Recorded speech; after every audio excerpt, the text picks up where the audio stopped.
رومانویت پر مبنی عربی ادب حالیہ اشروں کے دوران تو اپنی پوری آب و تاب دکھا ہی رہا ہے، تاہم اس کے ہاں شاعری کی ایک ایسی روایت موجود ہے جس کا دائرہ اس قدیم وقت تک پھیلا ہوا ہے جب لکھ کر چیزوں کو محفوظ کرنے کا طریقہ کار ابھی وضع نہیں ہوا تھا۔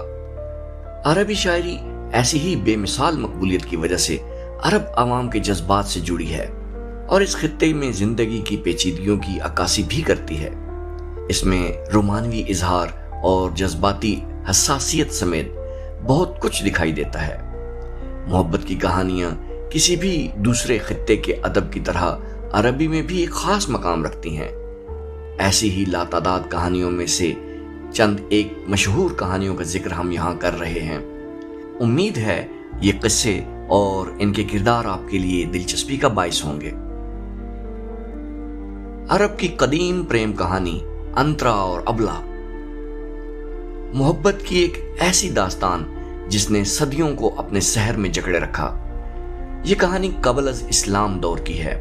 یہ کہانی ایک جنگجو شاعر انترا بن شداد کے حالات زندگی بتاتی ہے، جو ایک عرب سردار اور سیاہ فام لونڈی کا بیٹا تھا۔ انترا سن 525 کو نجد میں پیدا ہوا۔ وہ بنو ابس کے معروف جنگجو شداد الابسی اور ایک ایتھوپین لونڈی زبیبہ کا بیٹا تھا۔ اس کا رنگ بھی اپنی ماں کی طرح کالا تھا۔ دوسروں کے ساتھ ساتھ اس کا والد بھی اس سے غلاموں کا سا سلوک کرتا تھا، جس کا اسے اپنے لڑک پن میں ہی خاصا احساس ہو گیا تھا۔ اسی لیے اس نے اپنے آپ کو منوانے کے لیے جنگی داؤ پیچ سیکھے۔ وہ اپنی بہادری اور جرت کے لیے بہت مشہور تھا، تاہم اس کی یہ خصوصیت اس وقت پس منظر میں چلی گئی جب اس نے اپنی چچا زاد ابلا کا ہاتھ مانگا۔ ابلا قبیلے کی خوبصورت ترین خاتون تھی، جبکہ انتر شکل و صورت میں اپنے قبیلے میں سب سے کم تر تھا۔ انتر کی اپنی چچا زاد ابلا کے لیے محبت یک طرفہ نہ تھی، بلکہ ابلا بھی انتر سے لگاؤ رکھتی تھی۔ ابلا کے اہل خانہ نے رشتہ دینے سے انکار کیا اور پھر رشتہ دینے کے لیے 100 نعمانی اونٹنیاں حق مہر میں دینے کی شرط رکھ دی گئی۔ اس زمانے میں نعمانی نسل کی اونٹنیاں مہنگی ترین سمجھی جاتی تھیں۔ یہ شرط صرف انتر کو نیچا دکھانے کے لیے رکھی گئی تھی۔ عربوں کے ہاں ایک روایت مشہور تھی کہ اگر کوئی شخص کسی خاتون پر اشعار کہے تو پھر اس سے کبھی شادی نہیں کر سکتا تھا۔ ایک طرف 100 اونٹنیوں کی شرط اور دوسری طرف یہ روایت، انتر اور ابلا کی محبت ادھوری رہی۔ انتر جدائی کے فراق میں شاعری کرتا رہا۔ اس کے قصیدے عربی زبان کا ورثہ سمجھے جاتے ہیں۔ انتر اور ابلا زمانے کی نگاہوں سے چھپ کر ایک دوسرے سے جس چٹان کے پاس ملا کرتے تھے، بعد میں اس چٹان کا نام انتر پڑ گیا۔ اب انتر کے اشعار اور وہ چٹان باقی ہے اور محبت کی اس داستان کی گواہی دیتے ہیں۔ انترا بن شداد ساری زندگی اس مقصد کے لیے لڑتا رہا کہ خود کو والد کے عرب قبیلے کے برابر ثابت کرے اور اپنی محبوب خاتون کا ہاتھ حاصل کرے، اور آخرکار محبت کا صلہ لیے بغیر دنیا سے چلا گیا۔ یہ کہانی محض ایک پریم کہانی نہیں ہے۔ ابن شداد کو ان 7 مشہور نظموں کا خالق کہا جاتا ہے جو 8ویں صدی میں المعلقات لٹکی ہوئی نظمیں کے نام سے مرتب کی گئیں۔ ان کو سوتی کپڑے پر سنہرے حروف میں لکھ کر مکہ میں کعبہ کی دیواروں پر آویزاں کیا گیا۔ انترا اور ابلا کی یہ لافانی داستان محبت ہزاروں سال سے زائد کا عرصہ گزر جانے کے بعد بھی زندہ ہے اور اسے سعودی عرب کے ہائی اسکول کے نصاب میں شامل کیا گیا ہے۔ عرب محبت کی لازوال داستان جمیل و بسینہ۔ سعودی عرب کا صحرا الاولی بھی محبت کی ایک ایسی ہی لازوال داستان کا گواہ ہے۔ جمیل بن معمر اور بسینہ بنت حیان کی اسی طرح کی ایک عشقیہ داستان نسل در نسل زبان زد عام ہے۔ 7ویں صدی کے آخر میں مدینہ کے قریب واقع وادی بغیس کے ایک قبیلے کے بدوی شاعر جمیل بن معمر کو الاولی کے بنی ربیہ قبیلے سے تعلق رکھنے والی دوشیزہ بسینہ بنت حیان سے عشق ہو گیا تھا۔ اس عشق ممنوع میں مبتلا ہونے کے بعد جمیل بن معمر نے غزلیہ شاعری کا آغاز کیا اور وہ اس انداز شاعری کا علمبردار بن گیا۔ اپنے اشعار میں جمیل بن معمر نے بسینہ بنت حیان سے والہانہ محبت کا اظہار کیا، لیکن محبت کی یہ کہانی بھی ادھوری رہی۔ اوائل عمری سے ہی بسینہ کی خوبصورتی سے متاثر جمیل نے کئی سالوں تک اس کی تعریف میں بے شمار نظمیں لکھیں۔ وہ ایک بہادر گھڑ سوار تھا، اس کو اپنی محبت اور تلوار پر فخر تھا۔ جمیل نے شادی کے لیے بسینہ کا ہاتھ مانگا، لیکن اسے مسترد کر دیا گیا کیونکہ بسینہ کی نسبت کسی اور شخص سے طے کی جا چکی تھی۔ اس انکار کے باوجود محبت کے سپاہی نے ہتھیار نہ ڈالے اور شاعری کے ذریعے وہ پاگل پن کی حد تک اپنی محبت کا اظہار کرتا رہا۔ جمیل اور بسینہ الاولیٰ کے نخلستان میں خفیہ طور پر ملتے تھے۔ گھر والوں کی مخالفت کے باوجود جمیل کے لیے بسینہ کا پیار سچا تھا، لیکن ان دونوں کی تمام التجائیں ناکام ثابت ہوئیں۔ کہا جاتا ہے کہ بسینہ بنت حیان کی شادی کسی اور نوجوان سے ہونے کے بعد جمیل بن معمر نے وہ علاقہ چھوڑ دیا اور مصر میں جا بسا اور یہ جوڑا ہمیشہ کے لیے الگ ہو گیا، لیکن ان کی محبت ہمیشہ کے لیے امر ہو گئی اور اس کا ذکر جمیل کی شاعری میں جا بجا ملتا ہے۔ قیس بن زرع کی داستان محبت۔ قیس بن زرع جو کہ مجنون لبنہ کے لقب سے مشہور ہے، سن 625 عیسوی میں پیدا ہوا اور 680 عیسوی میں فوت ہوا۔ قیس حضرت حسین بن علی رضی اللہ تعالیٰ عنہ کا رضائی بھائی، عربی غزل کا شاعر، دیوانہ مزاج اور حجاز کا رہنے والا تھا۔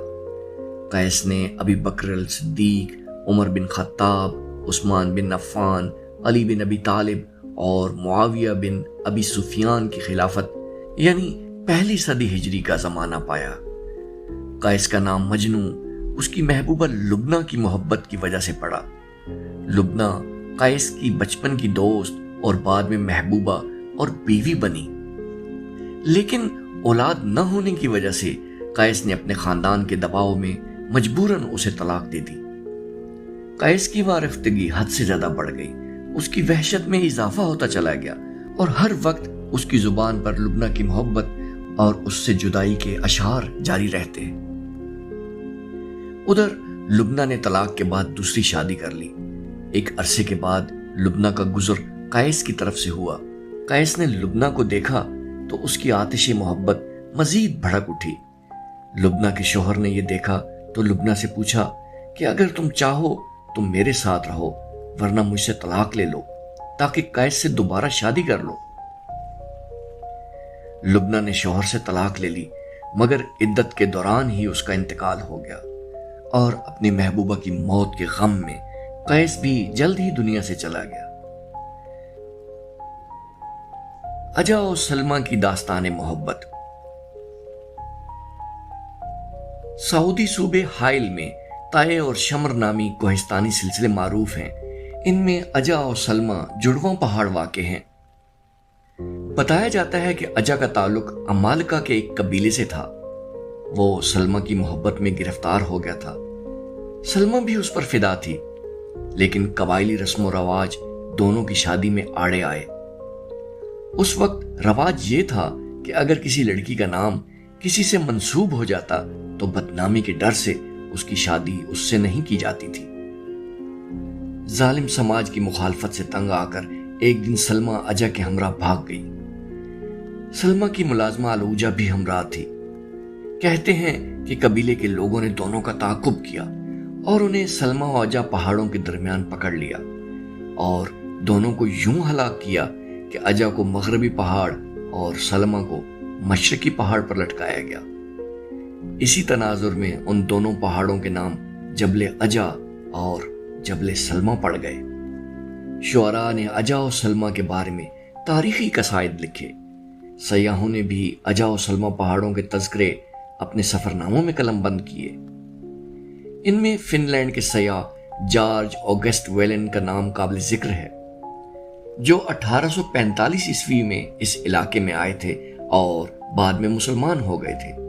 ان کا اسلامی نام شیخ عبد الولی تھا۔ فرانسیسی سیاح چارل ہوبر نے بھی جبل اجا کا ذکر کیا ہے۔ حاتم طائی کے مسکن حائل میں اجا و سلمہ کے پیار کی داستان آج بھی زبان زد عام ہے۔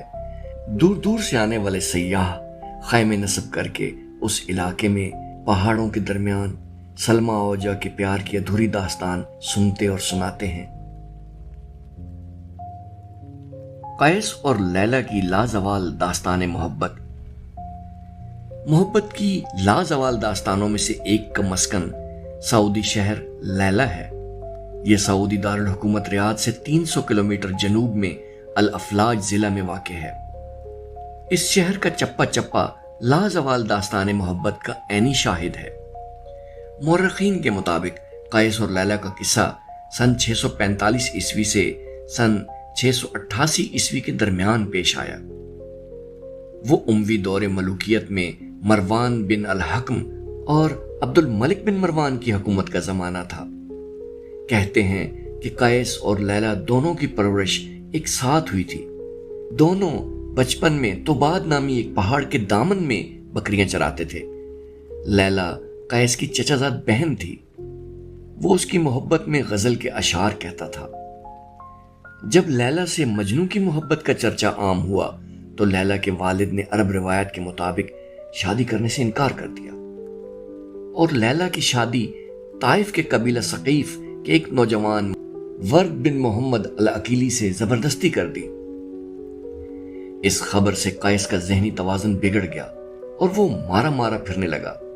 نجد، شام اور حجاز میں دیوانوں کی طرح گھومتا اور لیلا کی یاد میں اشعار کہتا اور اسے صدائیں دیتا۔ قیس بن الملوح کو جن خطابات سے نوازا گیا ان میں مجنوں سب سے زیادہ مشہور ہے۔ در حقیقت وہ مجنوں یا پاگل نہیں تھا بلکہ اپنی محبوبہ لیلا سے دیوانگی کی حد تک محبت کے باعث اسے یہ نام دیا گیا۔ کہا جاتا ہے کہ قیس کا باپ اپنے بیٹے کو حج پر لے کر گیا تاکہ اللہ تعالیٰ سے دعا کرے کہ اس کا بیٹا لیلا کی محبت کے مرض سے باہر آ جائے۔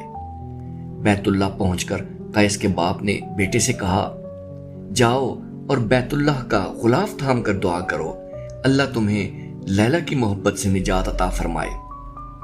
قیس گیا اور بیت اللہ کا غلاف تھام کر دعا کرنے لگا، اے اللہ تو میرے دل میں لیلا کی محبت میں اضافہ فرما دے تاکہ میں اس کا ذکر کبھی نہ بھولوں۔ لیلا اور قیس کی محبت نے التباد پہاڑ کو بھی لازوال بنا دیا۔ عرب شعراء نے اسے پیار کرنے والوں کے پہاڑ کا نام دیا۔ التباد پہاڑ الافلاج کے دارالحکومت لیلا شہر کے قریب وادی الخیل میں واقع ہے۔ یہاں ایک غار ہے جو غار قیس کے نام سے مشہور ہے۔ بڑی تعداد میں لوگ یہاں پہنچتے ہیں اور اپنے نام غار کی دیواروں پر کندہ کر کے ایک طرح سے خود کو محبت کی اس لازوال داستان سے جوڑتے ہیں۔